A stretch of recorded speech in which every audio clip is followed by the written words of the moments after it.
Thank you, Deacon. We have two more speakers, and I know it's pressing on us because it's not raining, but that sun is beating on us. But please bear with us. So with that, I'd like to introduce our next speaker is Bradley Gay. Brad Gay is married, the Catholic father of 3 daughters and 1 son, and works as a project manager in the Western New York area.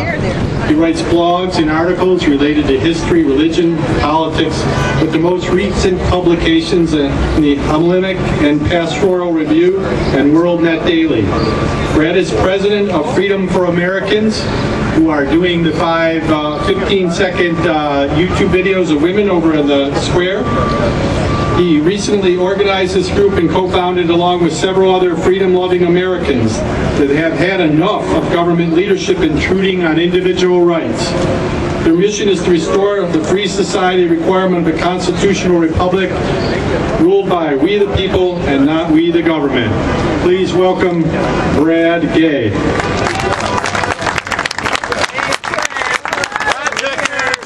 Thank you, Tim. Hey, I don't know where John went, but I just wanted to say that I like to make money too, and I actually like to keep some of it also.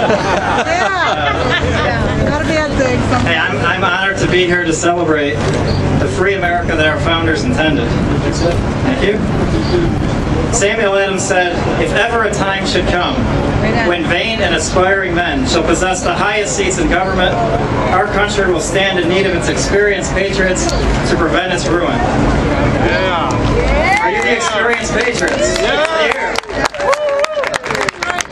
Freedom of religion is the first freedom in the First Amendment, without which there would be no Constitution and no real America. That's right.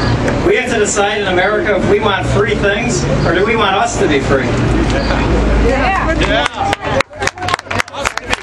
This is the most Christophobic administration we have ever had. They have an insatiable appetite for misleading and false ideologies that pursue authority over the very people they're supposed to serve. On average, 465 U.S. citizens have died each month. 465 each month since 1775 for our freedom. And the people here honor this. Are we willing to take the next step to do what is necessary to preserve freedom for future generations? Christianity is not the kink in this nation's armor. Christianity is one of the foundational anchors of free will that has made this nation great. America is not exceptional because her people are better than anyone else. America is exceptional because her people have been allowed to live out their lives fully, the way God intended, without a nanny state government putting their nose where it doesn't belong.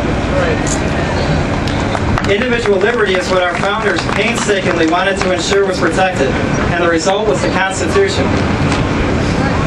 Yet President Obama goes around the country minimizing the Constitution because he thinks he knows better. And recently he hired someone to convince Christians, someone from Buffalo I might add, to vote for him, despite him trying to take over our churches and our foundational institutions. No thanks. I'm with you, Brad. Individual liberty is what our heroic military men and women have died for. This country has no soul without recognizing the reason it came into existence and divine providence of institution or founding documents, the Declaration of Independence and the Constitution of the United States. Christianity is not the enemy of American women. Christianity is the friend of women. Christ was the first religious leader to lift up women to their rightful place as beautiful daughters of God in society. Look around you and ask yourself which religion or any belief system treats women better than Christianity. Christianity does not enslave or abuse its women. Christianity does not treat its women as objects or allow multiple wives. Christianity edifies motherhood. It honors the great women of its past, and it requires men to honor and respect women. Just the other day, Nancy Pelosi and her team blocked a bill that would prevent female selective abortion.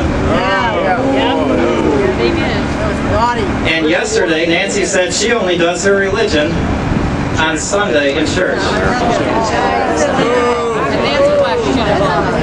I'm sorry, Barack. Christianity is the greatest protector of women's rights of any organization in history. The war on women is not coming from Christians, but if you're looking for that war, you may want to look at your cabinet and the people that implement your policies. What kind of leaders are intolerant towards babies, families, and religion? And why does Pelosi say that Obamacare is constitutionally ironclad, yet are confident in the House, Kathy Hochul, said they did not look to the Constitution on that aspect? But they say we are the ones that are afraid and intolerant. I would suggest that they are the result of a culture longing for true leadership, but not finding it.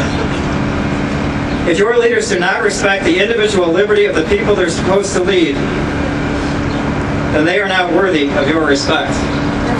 If your elected representative, or your academic professor, your community or business leader, or even your religious leader, does not support your right under the First Amendment to have freedom of religion, freedom of speech, freedom of the press, or freedom to assemble and petition the government, then they are not fit to lead, and you should not support them. If your elected representative, educational, community, or religious leader tells you it is okay, you have to pay for something that violates your conscience, then they're not fit to lead. If your leader tells you it's okay that we limit where people can pray to their God, then they're not fit to lead. If your leader tells you someone should be off the air because you do not like what she says, they're not fit to lead. If your leaders tell you that it is not okay to protect yourself from people that want to do you physical harm, then they're not fit to lead.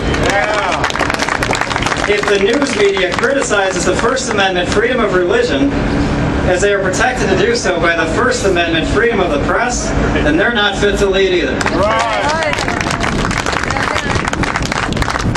Ladies and gentlemen, the biggest minority in this country is the individual. Christ did not come to divide, but to unite. Anyone that divides race against race, gender against gender, religion against religion, to obtain power for himself, is not acting in the true American spirit, but as an emperor or a king. That's right. The owner of this country is we, the people. The individual must be protected. We must all look out for each other's freedom, because that is the essence of America. Freedom for Americans is an organization made up of everyday American citizens, because we believe that it will only be everyday American citizens that will restore our freedom and maintain it. There would be no America without the Bill of Rights. Our founders debated and fought for these protections. So don't just take action at these rallies, take action every week to preserve a free America for the future generations, every American and not some, every race, every religion, every gender. We need you to promote freedom every week so that they never think about taking away our freedoms again. This is a pivotal time in history. If we do not stand tall now, our country will cease to be free in a generation. But if we do stand tall, we will stem the march towards tyranny, destruction, death, and slavery that is the history of socialistic ideas. That's right. That's so These are serious times asking for all of us to do the unconventional. Do it for you, do it for your children. Thank you, and God bless America.